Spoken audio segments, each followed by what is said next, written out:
Well, hello, my paranormal peeps, and welcome back to another Deep Woods Paranormal podcast. My name is Matt Harvey. I am the founder and lead investigator with Deep Woods Paranormal.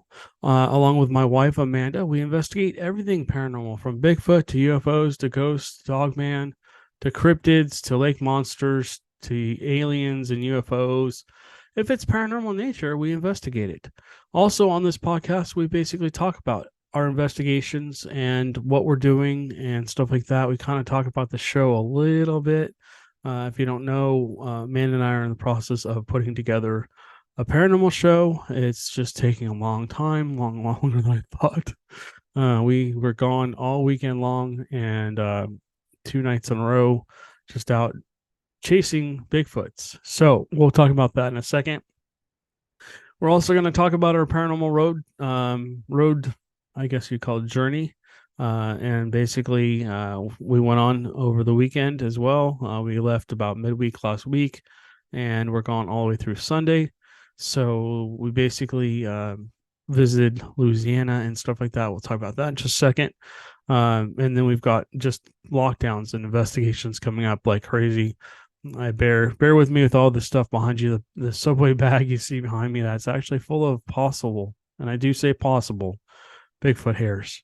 I want to be careful what I say here. We possibly could have found the mother lode of Bigfoot hairs. And we'll kind of talk about that in a minute here too. Also have been getting a lot of dogman reports.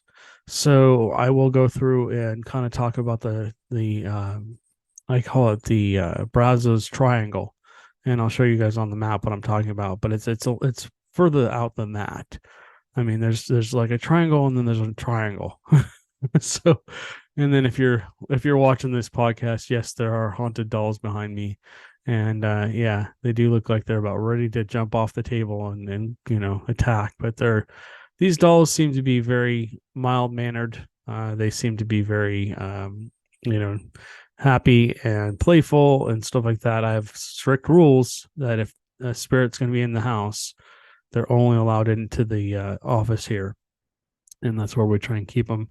Bear with me. I've got dogs and cats and everything right behind me. There's a few of them, and they're not getting along so well today. So, anyways, let's get into this. Let me start by sharing my screen with you guys. All right. So we went over here. Let's see. We went over to Shreveport, actually. We were trying to have a vacation, but instead it turned into a paranormal journey. Bear with me. My phone's going crazy today. Turn that to silent so I can continue on with this. Let me find. Let's just put in Shreveport. Oops. Yeah. Okay, so we went to Shreveport, Louisiana. You can see that here on the map. This whole area is kind of Shreveport. Went out and had some fun. Did some gambling. No, we didn't win anything, unfortunately. But we went in here and we wanted to look at some different areas where there were haunted locations. And I'm not going to give them away. Let me go over here real quick. You can follow our haunted journey in Louisiana basically through all of these little shorts. There is a longer one on here. This is our YouTube channel. If you are wondering where our YouTube channel is, if you're not on our YouTube channel, if you're listening to the podcast, go ahead and scroll down in our description, and our podcasts are also videoed on our YouTube channel and our Rumble channel if you don't like YouTube. So, yeah, there's about 15 videos here. They're spread out over a couple days each. I find here, this is the first one. We head out to Louisiana on a paranormal road trip. So we stopped by, like I said, many different haunted locations. We didn't video at all of them. We stopped at several plantations and tried to meet with the owners. Unfortunately, a lot of them either didn't want to come out or were not available or were not home. So we weren't able to do anything with that. We didn't want to bother them. We just kind of pulled up, walked up, kind of stood there, looked at the door, And if it looked like nobody was home, we just kind of did a quick video and left. So, anyways, we went through a cemetery, the Oakland Cemetery out there. That was amazing. That cemetery is just amazing. If you want to see more about it, you can watch our videos on YouTube here, or again Rumble. Those will be exclusive to those two channels. And this is not part of our show. It's just us scouting locations for possible further future locations that we want to go to and investigate. Um, like I said before, if you're interested in being part of our paranormal show, you own a haunted location here in Texas or the surrounding states, um, and we can get to you without too much, trouble. Uh, then let us know. We basically do travel across Texas and into Louisiana and stuff like that. We don't try and travel more than about 4 or 5 hours each way. But yeah, if you're interested in having us come out, whether it's a house that you own, an old plantation, business that we can investigate at night, like we're doing the old jail here in Huntsville soon. That'll be one of our shows. We're going to spend 2 nights locked down in the jail, which should be fun. But we'll have access to the whole building and we'll see what happens. We're going to be investigating our guest investigators. Hopefully, will be Caitlin and Chris. And then also, we're going to have the owners with us that will hopefully help us get more activity and more evidence of the spirits. Excuse me, I didn't mean the mic. The spirits that reside there, and we believe there's up to like 15 different prisoners, maybe more. You got the warden and stuff like that. That's also there, possibly the old sheriff, and stuff like that. So that's coming up soon. We just did a weekend in the Sam Houston National Forest. We were there both Friday and Saturday nights. I want to give David, or my friend David, a shout out. Thank you again for taking us around and showing us. He's going to be our guest investigator on that show. David is a very adamant outdoor person. He's a hunter. He knows a lot about nature. And so he's just a wealth of knowledge, which is awesome. Gave us the opportunity to learn things that we didn't know. Again, I say this very carefully. We may have hit the mother lode on hair samples. We found, I don't want to give away the show, but we found some stuff. We found some interesting stuff. And I had an encounter, another encounter. So I'm still reviewing the footage. I don't want to talk it up too much because I want to make sure that once I go through the footage, I want to see if there's actually something I can actually say, look, there's something tangible. There's something I can say, couldn't be anything else, but you guys have heard me say that about things multiple times, whether it's Bigfoot, ghosts, UFOs, aliens, whatever, anything paranormal. You have to be able to say, Matt, that couldn't have been anything else but, and you have to eliminate everything else. So, yeah, I think that encounter now needs more research, if you will, meaning that I need to go back into that area. I need to trek back behind where I possibly saw two Bigfoot, or actually not just two. I saw a bunch of Bigfoots, different locations, spread apart from each other. I think we walked in on them, and as we kept walking towards them, they were not very happy about that. So I need to go back there and I need to see if there's any other signs of them. Are there footprints? Maybe there's a place where they were bedding down. Maybe there's a nest. Maybe there's some trees bent over. Maybe there's some tree branches snapped. So unfortunately, we're not going to be able to get to that this weekend, but maybe next weekend we'll be able to cruise back out there and finish that show off. So that'll probably be our first show for our Bigfooters. That was a lot of fun.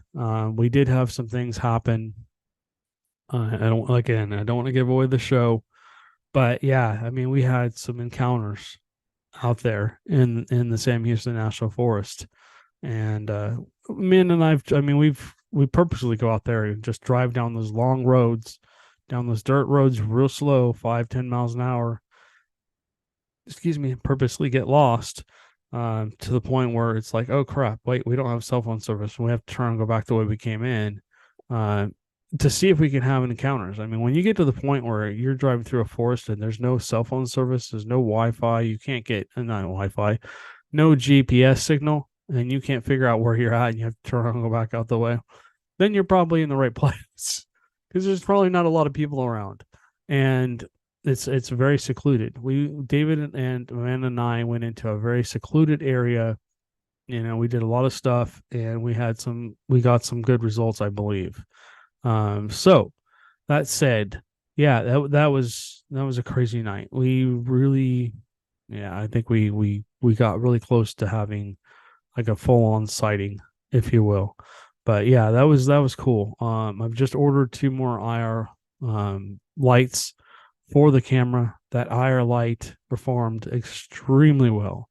If you don't know what I'm talking about, we you guys helped us purchase a IR flashlight to go with our new more professional camera, that Canon camera, and basically it just made the IR in that one area. It's like a circle, and then I could zoom in on that circle. I could probably see 50, 60 feet ahead of us without an issue. I could clearly see with the IR. So I mean, that's a game changer right there. So imagine two more on each side, three spotlights across with that much power, with that much IR shining out there. It should be, I mean, like I said, it should be a game changer. The one is a game changer, but add two more, that's going to make a huge difference. And if you don't know what IR is, it's infrared, and that's just night vision technology. This camera sees in night vision, which is like it's a red. It shoots out a red beam, but essentially, that your eyes can't see. Our eyes can't see this anymore. Ancient humans possibly could have seen IR. Um, if you have the right glasses on or the right whatever, if you shine it in front of a camera that is IR, you're going to blind that camera. It's just going to look all white. But essentially, that's what it does. There's night vision binoculars, which we have. There's thermal, which uses similar technology, but also tracks heat and other stuff, other equipment that also uses IR that we have. We have night vision binoculars and stuff like that, which is cool. But yeah. All right. So, like I said, if you want to follow our journey, we went into Bass Pro Shops. I always get asked, Matt, what gear do I need to go bigfooting? So I figured that would be kind of basically I talked about different things that I saw in Bass Pro Shops, which, basically me in a candy store. And Amanda was able to get some clothes. I was able to get a few different pieces of clothing for bigfooting, which is cool. Most of the stuff you see in here I already have. But yeah, we stopped by a haunted plantation. We stopped by a haunted cemetery, the Oakland Cemetery. That was a lot of fun. We got to walk around. The graves in there are just so ornate. They are so amazing. And we just had a great time walking through the cemetery. We actually went there twice. So we actually drove through one day. And again, all these videos you see up on here that are coming out every couple of days, they're just shorts. I know a lot of people don't want to watch more than about a minute or two of the video. So that's what these are. They're just video shorts for you guys. There is a longer video of the cemetery where Amanda and I actually walk around and kind of talk about what we're feeling and sensing and stuff like that. Again, I said this in the video too. Be respectful when you go into these locations, because if you're not respectful, like what happened out in the one cemetery out in Huntsville, where all the graves, not all, a lot of the graves were knocked over, a lot of them were hit with eggs, a lot of them were broken in half and stuff like that. I just don't want to mention the cemetery's name because everybody will want to go out there. But they toilet papered the cemetery. Now it's very, very difficult to get out there at night to do investigations without permission. You used to be able to go out there and just kind of walk around and have fun, and now they call the sheriffs on you. And the sheriff doesn't need to be going out there and telling people, "Hey, you need to leave." I mean, that's a waste of their time, to be honest with you. So, anyways, like I said, if you're respectful, go into these places and be respectful. Enjoy yourself. Go have fun. Go talk to the ghosts. See if you can get anything, but don't do stupid stuff in there. Don't make a commotion or whatever, because you just ruin it for the rest of us. Anyways, but like I said, the Oakland Cemetery out there in Shreveport is beautiful. The I can't tell you how many of the grave sites are just really, really old. They're early 1800s to early 1900s. So the spirits out there, in my opinion, would probably be extremely, extremely intelligent if there's anything there. I mean, Amanda and I walked through, and as soon as I turned on the spirit box, which wasn't tuned right, so it was making a crap ton of noise, wasn't spitting out the names correctly. Um, Started off with mama, mama, mama, and it was clear as day. I'm like, oh, okay. So we walked over, and I believe the first cemetery, and you'll see it on the video. The first headstones we came to were the Lesters, I believe. And as soon as we got over there, that little kid kept saying mama and other things through the spirit box, which I recorded. I'm not sure what happened to that video. I don't know if I deleted it or what. I don't think I did. I can't seem to find it. Anyways, I set the spirit box on top of one of the grave markers, and basically immediately a male voice came through very clearly. I'm pretty sure it's a Lester. So that was cool. So that cemetery, and again, this is it's just a tiny little sample, but that cemetery seems to have some activity, and they definitely do ghost tours in there. So if you get an opportunity, go on one of the ghost tours. Maybe you'll get to experience something out there. But again, do it legally, do it respectfully, and stuff like that. We may in the future either contact the group that's doing the tours, or we may reach out to the city and find out who owns the cemetery, excuse me, and see if we can do our own investigation in there. All right, so let's move on. All right, so I talked about Shreveport. This is the Shreveport area. So this is a very haunted area. For some reason, Shreveport seems to have a lot of activity. There's probably somebody that's listening to this podcast, or that is an enthusiast or whatever, that can tell you a lot more about Shreveport. I have not done a lot of research into it, but it seems like there's a lot of haunted areas in a very small space out there. So that's really cool. If you're from Shreveport and you research out there, please, please, please contact me. All of our information is down below. Our email. You can go on our website. You can contact us through the website. You can go on. All my information is down below. My cell phone is down there. My email. You can contact us through multiple ways, through Facebook, Messenger, whatever. Also, if you're not part of our Facebook group, please feel free to go sign up for our Facebook group. We have a lot of followers on there right now. We're still trying to grow that group and stuff like that. Or you can follow us on Facebook. Here, let me just show you. Let me see if I can find. This is our page. As you can see, we had some silly photos from Shreveport. You can see our vacation. You can follow us on our vacation from here. All of our podcasts and everything are here as well. This is our show, Exploring the Unknown with Matt and Amanda.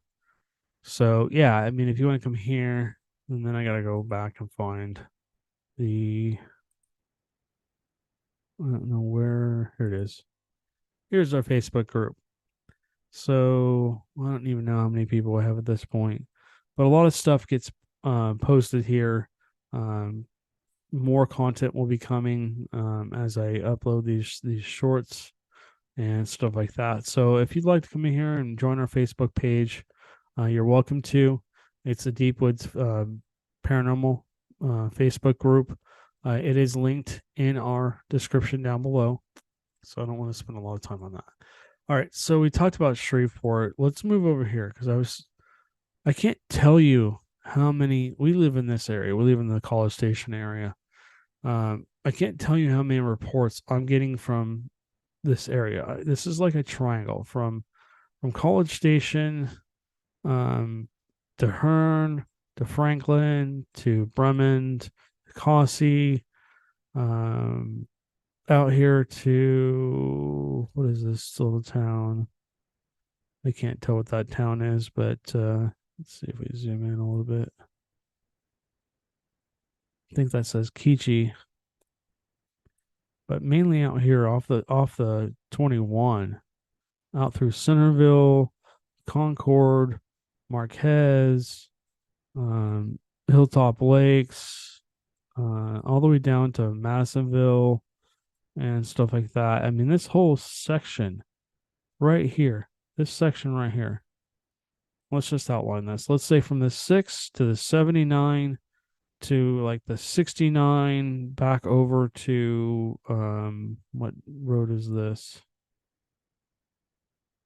Wow, that road doesn't, this is a 684? No, I'm sorry. It's the, nope, that's not it either. All right, we'll just say from Luke Finn back down over here to Navasota, and even pushing on over beyond that point.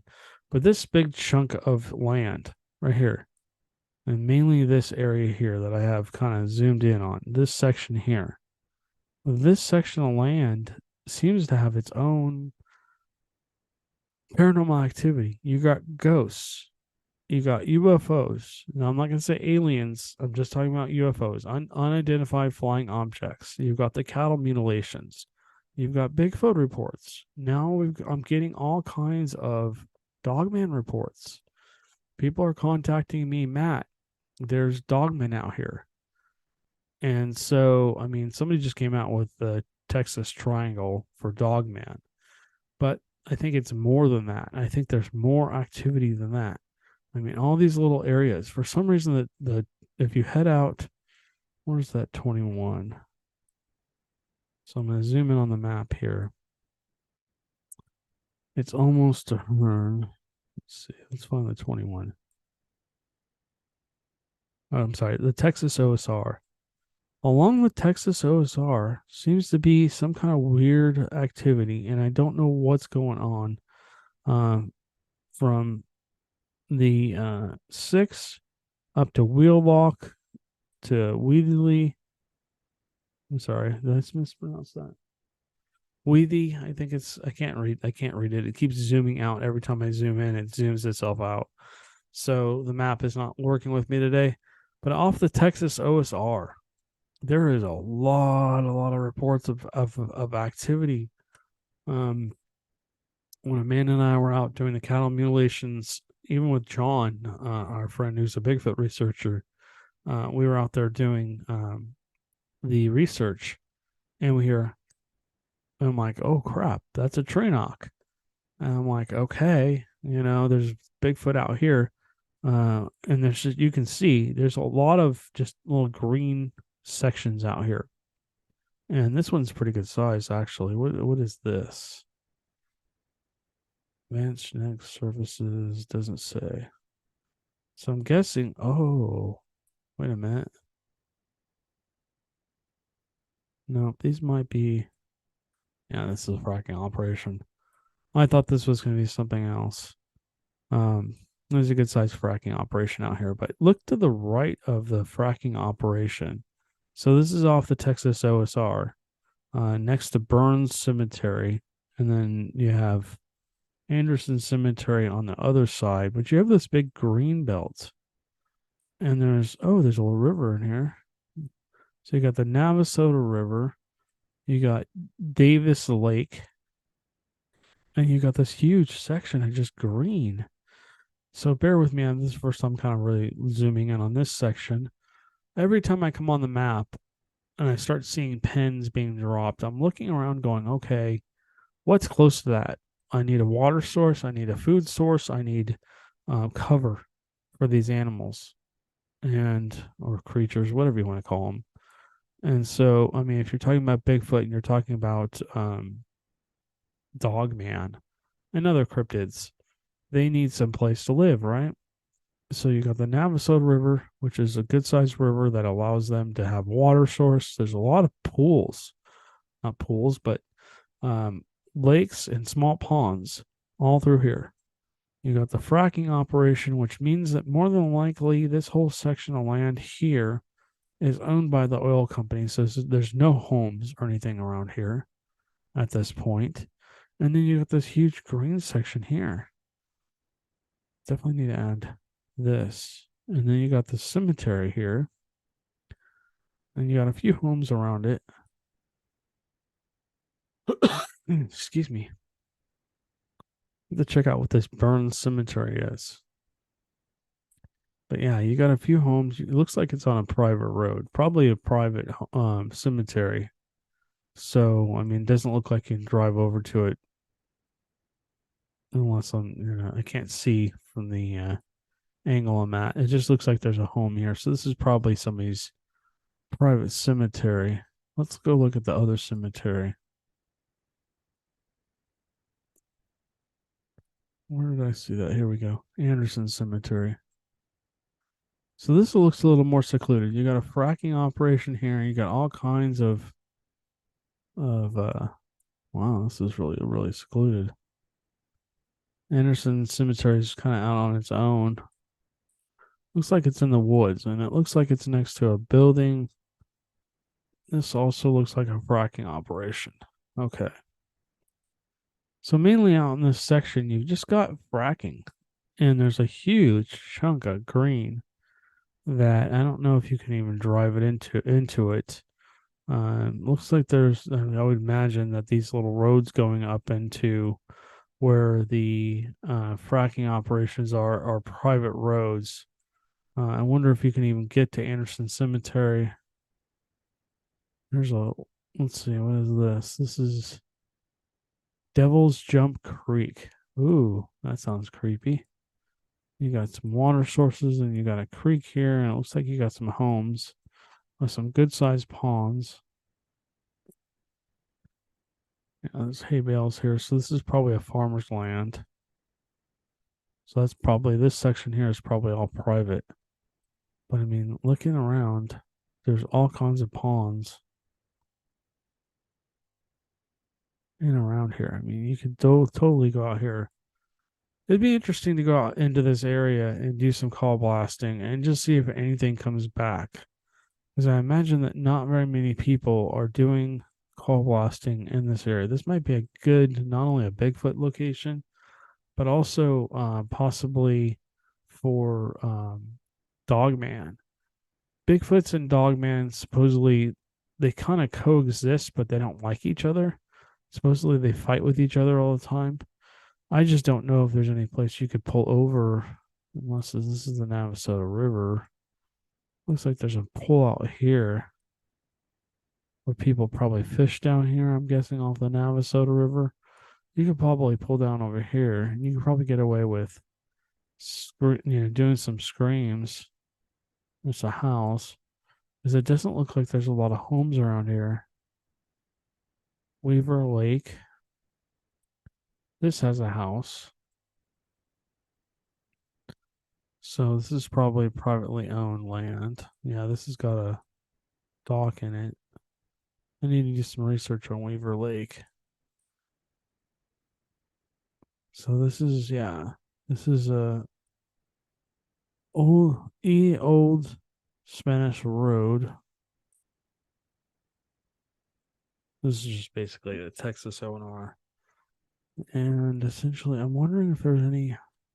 I'm just looking to see if there's any roads you can legally go down that are not probably privately owned. Anyways, guys, I'll look more into that. It's a fracking operation road. But this big chunk of, I'm going to put a pin here just because I need to take a look and see if this is a place that we should come back out to. Okay, so let's continue on. Okay, so we know here's the pins for the North American um, known dogman locations. So if you're hearing my phone ring, I apologize. I can't answer that right now. So yeah, I mean you got down towards Fredericksburg, Johnson City over here. That's west of Austin. And then on this map, you also have Fairfield. Looks like north of Fairfield. Let's see. Let's see, what does that say? Princeton, Texas has reports of them. Where else? Shreveport. That's not. Yeah, I've already looked at Fairfield. But that's pretty much it. There's a whole lot of places in Texas. Oh, over here, and this is real close. This is just west of Carlsbad, and oh, okay, that did it on that on its own. Yeah, looks like there's another report of them out here. So yeah, there's a lot of reports of uh, Dogman in Texas. There's only one. Let's see, one, two, three, four, five, six reports according to this map. Let me just see if it shows Texas. East, west, south, Tennessee, Fort Wayne. Nope, doesn't even show Texas on here. That's interesting. Let's see what this says. Does it show Texas? Nope. So this map doesn't. These tabs don't even show. Oh, here we go. Texas. All right. It says Collins City, Johnson City, Fredericksburg, Freestone County, and Roscoe. So yeah, I mean that's not. Let's see, that's one, two, three, four, five. There's only five pins that they have. Now I know there's more. Because if you come into this area here, we're gonna zoom in on the map. Again, I've heard off the Texas OSR, uh, basically up where we're looking for. Here's the Texas OSR. Comes out here off the six, goes up towards Normandy. I think that says Normandy. Okay, anyways. Um, so it just continues up and runs into the 45. Essentially, this whole area seems to have some reports of Dogman. Um, so yeah, I mean, we're gonna look into this further. This might be part of our. If we go back to the other map, this is where it was on the other map. But I mean, you can see all the different pins that I have up in this area, just in this area alone. And I think there's a lot more missing. I don't think people want to come forward with their reports because they're afraid of ridicule and stuff like that. So, let's see. All right, let's move on. Okay, so we talked about Bigfoot. I don't even need to talk about that. So there's a lot of reports of Bigfoot out here, and stuff like that. So yeah, I mean, this is a place that I'd like to research further. We've had a lot of contact with a lot of people that live in our area in the Brazos Valley, and we're getting more and more and more reports of Dogman, Bigfoot, and other cryptids. So if you've experienced something, there is no ridicule here. There is no we don't believe you. There is no shaming of you or telling you you're full of baloney or whatever. Feel free to reach out to us and go ahead and contact us. We'd love to hear from you. Let me stop sharing my screen. So we'd love to hear from you, and we'd love to talk to you about your experiences. A lot of people are contacting us saying, "I don't want to have my information out there," which is that's fine. You can remain anonymous. There's no problem with that. What we do is we find your area, the area that you had the experience in, we drop a pin, and then we proceed with our own investigations. And if you'd like to be a part of that, you're welcome to be either on or off camera. Or if you just want to be anonymous and you don't want to be any part of it, then that's fine too. You don't have to be. We can go out there and do our own research with some information from you, and go from there. So, anyways, guys, this podcast is getting a little long. I got to get ready for the investigation this weekend. But you guys stay safe, and we will catch you on the next one.